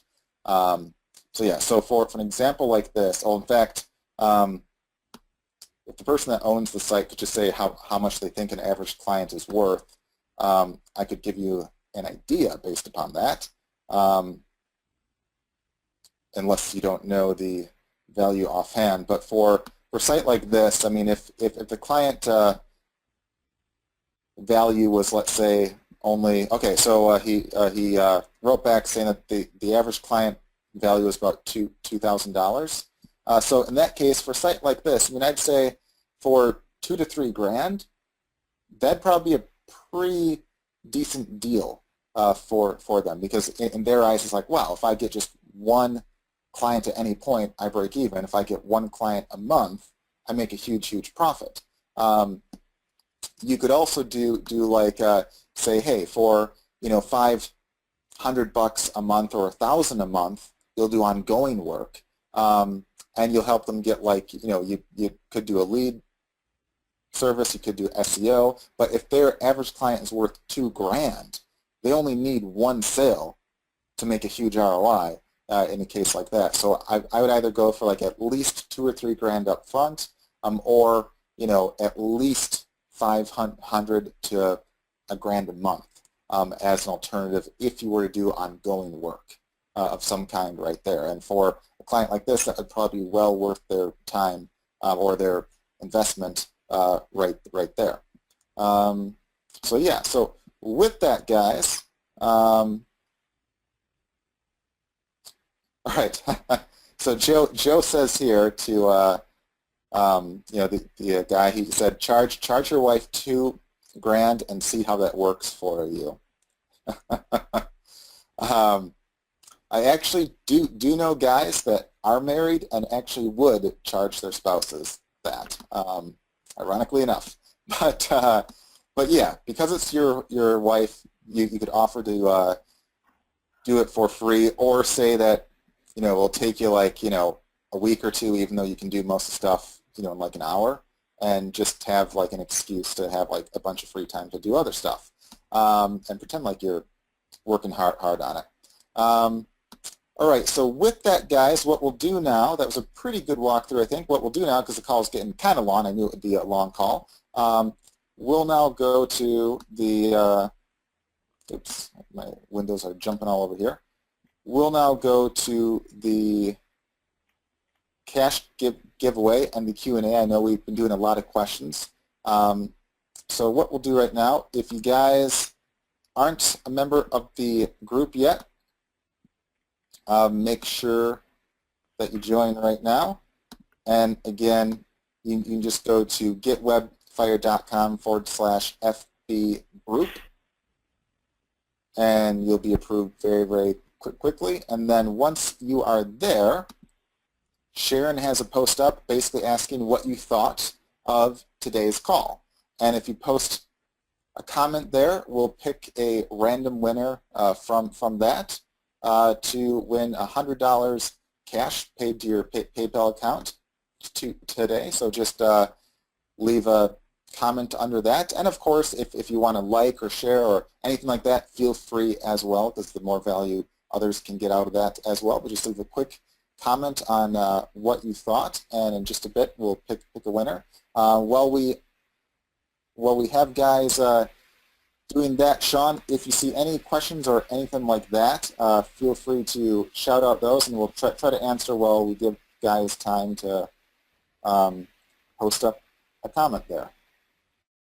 All right. So, oh man, now people are posting faster than I can read again.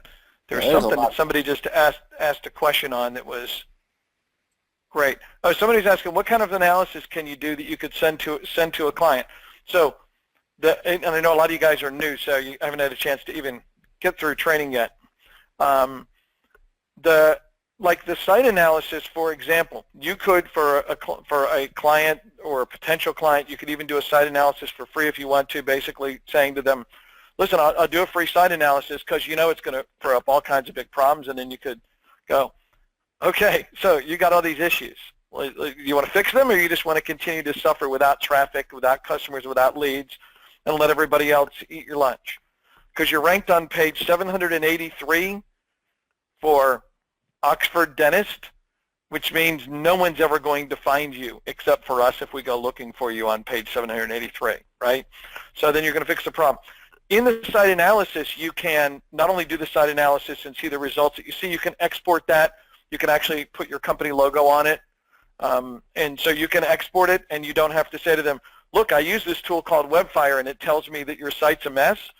You just go, I've done an analysis of your site. Now, someone else in typing a question was like, well, aren't they going to know this just takes a few minutes for this or for schema or something else? No, they're not going to know any of that. Because listen, plumber comes to your house, like you think your house is falling down from the huge water leak, and he walks in, looks at your problem, grabs a wrench, and in 3 seconds fixes it, right? So you see him do it in 3 seconds, and you really don't want to pay him for driving all the way out to your house and having been a plumber for 30 years so he can fix your problem in 3 minutes and, give you a bill for $180, right? But that's the way it works. Now, your clients do not need to know that you can solve these things in minutes. All they need to know is the value of them, okay? So the value to a business that isn't ranking is huge, right? If you're a dentist in Oxford and you don't rank on page 1, you don't exist in Oxford. Because, no one's going to page 2. They're like, oh, I'm not going to dentist on page 1. I'm going to go find myself a lonely dentist on page 2 or 3, right? It doesn't happen, okay? And if he's not ranking near the top, okay, he's still not getting a lot of people to visit. So everybody who's not needs help, right? And this goes for every industry. It's not just dentists. Hey, everybody who's not near or at the top of page 1 for a given keyword needs help, okay? Including those of you that are trying to get there yourselves for your own specific business, okay? But you don't need to tell them, listen, I'm going to do an analysis. I'll be back to you in 5 minutes. Like, listen, I'm going to do an analysis, and we'll do a full workup. We'll get a report, and I'll be back to you with a report. And you go away for a day or two. Okay, you don't go, okay, I'm done in 2 minutes, because the harder they think you work, the more value it has for them, even though you don't have to actually work hard. When you go to fix a lot of the problems that are very easy to fix, then piece of cake. For you, you don't have to tell them, hey, listen, I'll be done fixing that in 5 minutes. That'll be $500. Because they're going to freak out. You tell them, how much it costs them. You get their money. Then you go to work. Okay? And, you get back to them in 2 or 3 days and say, hey, we were able to rush this through and get you taken care of right away. And by the way, once you do this great job for them and you help them out, they'll have more work for you if you want to provide it. Okay?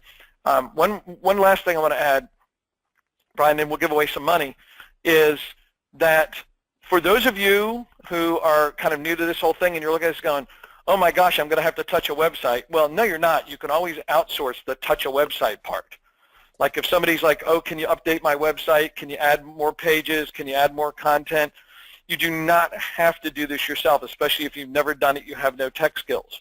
In fact, we would tell you not to do it yourself because you're going to work way too hard going through a whole long learning curve. You can outsource this stuff, especially really, well, even stuff that's not even so basic, but a lot of things that you would want to do, you can get done for $5, okay, at Fiverr.com, Fiverr.com. There's about a bazillion people at Fiverr that specialize in all kinds of stuff, and if you, you're thinking, oh my gosh, what if a guy wants to set up a WordPress blog and I don't know how to do this? I'm going to have to go learn how to do it. There's a guy on Fiverr that will take him like 30 seconds, because that's how long it takes when you know how to do it, that can set up a WordPress blog for you. Put up a theme, do everything, okay? $5. And you just go to Fiverr and you find the guy that's done this like 500 times already, so you know he's good, okay? And you get him to do it. Or the client needs a new logo, or the client needs a new something, okay? Or whatever, okay? Go let other people do this who will knock this out. To them, it's as easy as breathing because they do it all day long, okay? Let them do what they specialize in. Buy them cheap. You have a huge markup you get to charge your clients for doing the service because they don't know how to do all this stuff, okay? Because, again, just because you paid $5, you don't have to tell them, it's only going to be $5. Well, let me mark it up to $6 for you, right? It's worth the value to the customer, all right, that they would have paid otherwise. So just because you got smart now and know how to do this and get it done really inexpensively but done well, you do not have to tell the clients that. Don't ruin all the fun of this. All right, Brian, let's give away money. All right.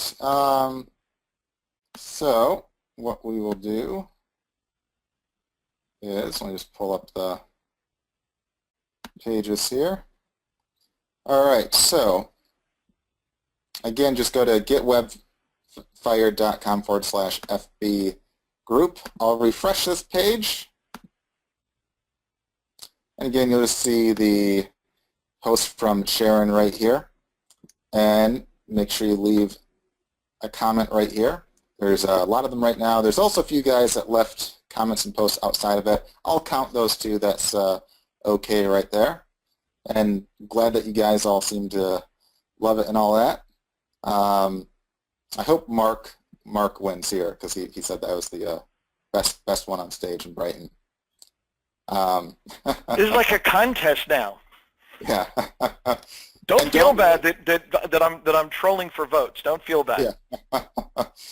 So what we'll do right here? I'll give you guys another 10 seconds to leave a post. Then we'll pick a random winner using a little tool that picks a random number right there. So let's do the countdown. 10, 9, 8, 7, 6, 5, 4, 3, 2, 1, 0. I'll refresh.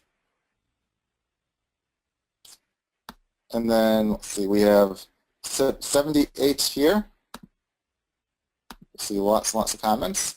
Or no, 79. So it looks like it just jumped up. So 79 there, plus, see there's some extra ones down here. Let's see, on top of that we have 1, 2, 3, 4, 5, 6, 7, 8, 9, 10, 11, 12,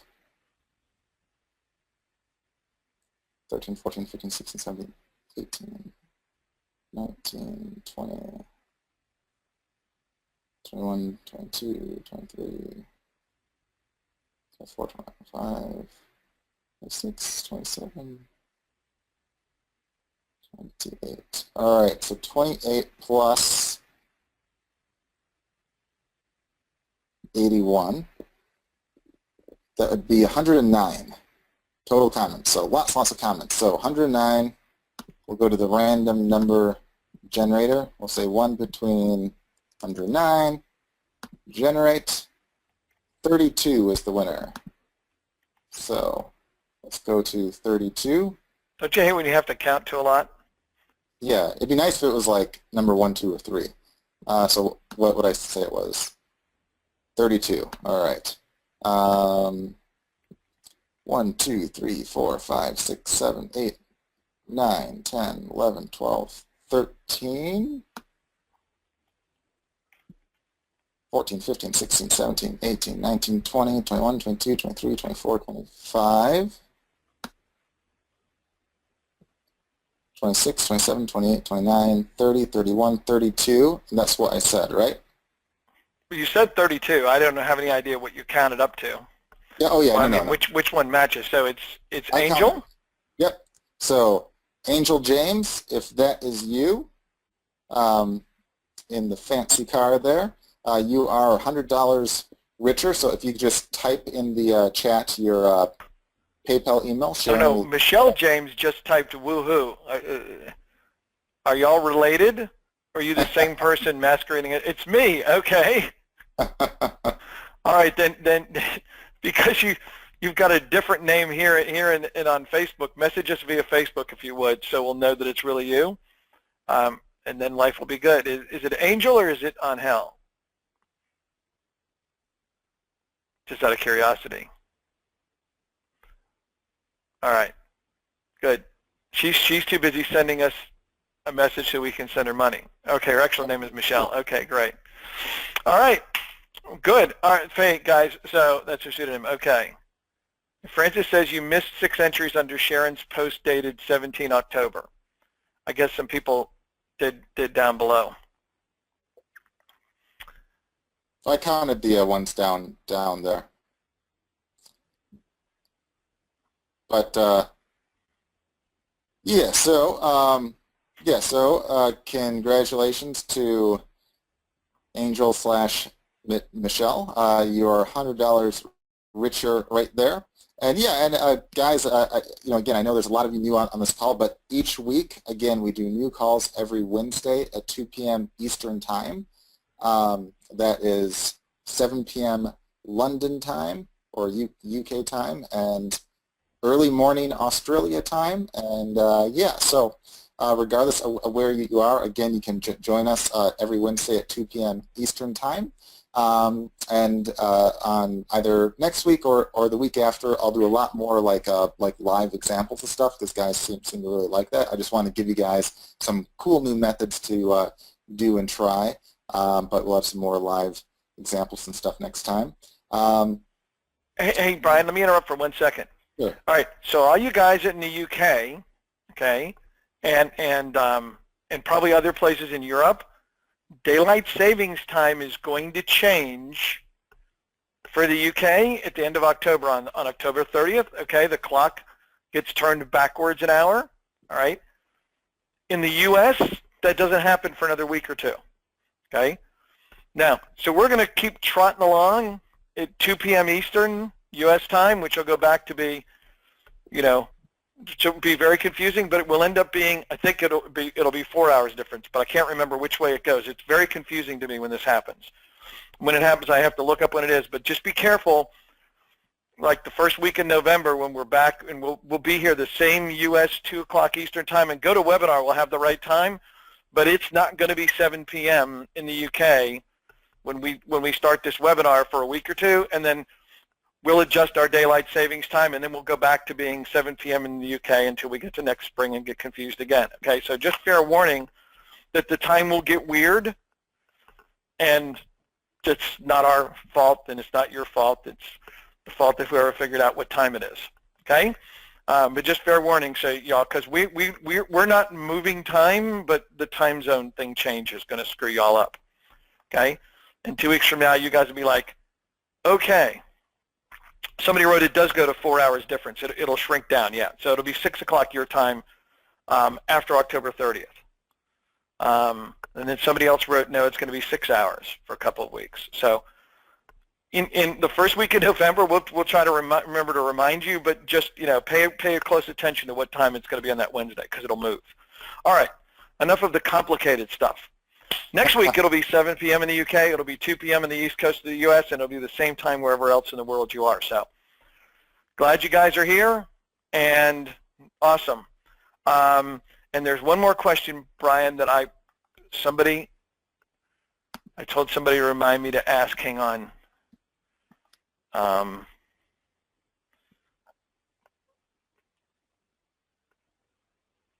looking.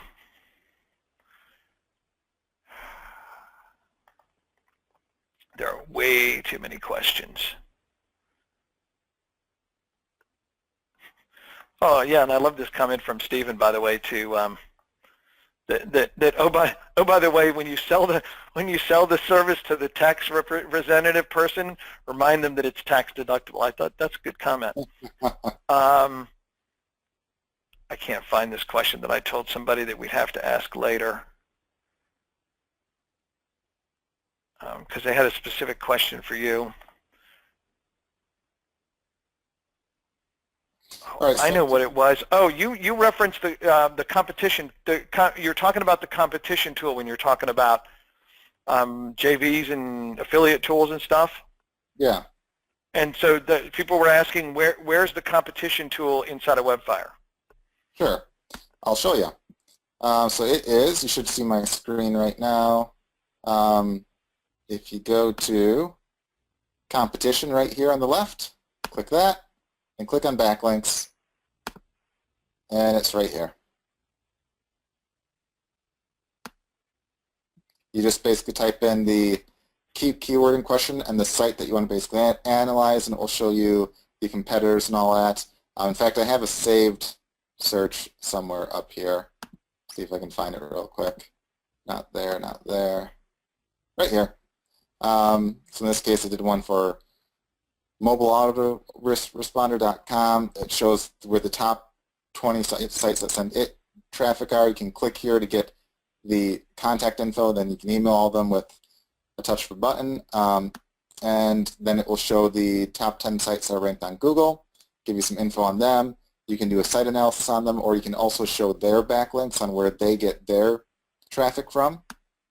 So like right here, if I just clicked that, I'd see where they get their traffic from, or you can also contact the sites in question right there. So hopefully that answers your question. Then I see there was another question that popped up that says, does Google favor different kinds of domains? Like, you know, what they're basically saying is like, you know, .com versus .net versus you know, there's some weird ones now like .love and all sorts of weird stuff like that. Now, Google sometimes implies that they don't discriminate. To be completely honest and blunt, I think they're full of BS, because it's been kind of well known and documented with proof that they clearly favor certain kinds of sites. My favorite kind of site is a .com. After that, you know, a .org or a .net is fine. I'm not a big fan of the .infos. I feel that they tend to discriminate a bit against those. I think a large part is there's a lot of very cheap ones where it's like $1 to pay for the first year of a .info, so I see a lot of guys will snatch those up. I think Google basically discriminates against ones like that. And as far as country-specific ones like .co.uk or .com.au, I think those are fine on a local scale. So if you're local to Australia or the UK, that's perfectly fine. But on a global scale, they typically don't rank a .com.au or .co.uk for a lot of global type terms. And as far as those other weird, like there's a bunch of weird ones. I don't know off the top of my head, but there's a lot of weird ones. Like I know that the question here was there's this, this guy asked if it's like .love and stuff like that. I don't recall ever even seeing one of those rank. Or I shouldn't say that. I think I've seen them maybe like a couple times. But in all the testing that we've seen, the .coms tend to basically win. So that's my answer on that. All right. Let's see with that. Yeah, and same with like, yeah, if you have like a country specific domain in that country, you're fine. Outside, not nearly as good. All right. And once again, because I know a lot of people got in late because of different commitments and stuff, that we always record these webinars, will always be posted up by the following day in the member area, so you'll always have access to them, and we pretty much leave them there forever. So you can access them. You'll also get access to the slides for a training webinar like this. So the slides that we use, that'll be posted up as well in a PDF that you can download, so you can follow along with Brian and me. All right, guys, so with that, of course, if you have any other questions, you can reach out to us at support@webfire.com or through the help desk. I think we got through everyone, but if not, just write us a quick note there, and we'll be happy to answer you there. And, of course, we'll always be on next week at Wednesday at 2 p.m. Eastern Time. Sean, is there anything you want to add in real quick, and then we'll wrap it up? And hey, I just want to thank everybody for being members, especially all our new people who've recently joined. I want to remind you to take action, and especially I know we talked about a lot of stuff today, and there's a lot of training and things for everyone to go through, but do not overcomplicate this. Do not get overwhelmed and let things drag and not get started doing stuff. Learn and do, learn and do, learn and do. Don't just learn, because otherwise you won't do, and if you don't do, you don't get any money, and getting money makes being in business a lot more fun. So go take action. Have a great week, and we will talk to all of you next week.